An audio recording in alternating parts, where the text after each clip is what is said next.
Mambo vipi? BKP hapa. Kuna kitu kidogo nataka tushare.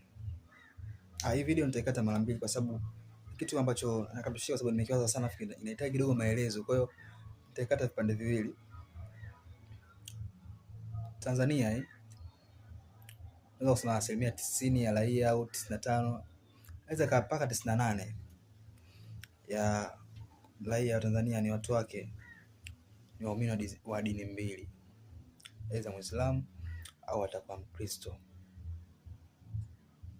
Muislamu au Mkristo. Sasa twende pande zote, uwe Muislamu uwe Mkristo,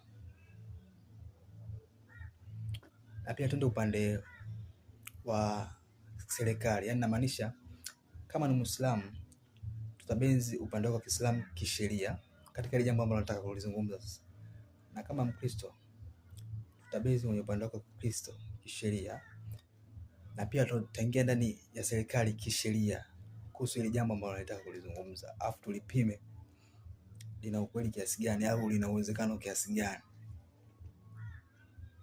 Tuchukue Muislamu au Mkristo, raia yote mmoja kati ya hizo dini ataongozwa na sheria ya dini yake. Kama ni Muislamu ataongozwa Kiislamu, kama ni Mkristo ataongozwa Kikristo kisheria ya maisha ya kuishi.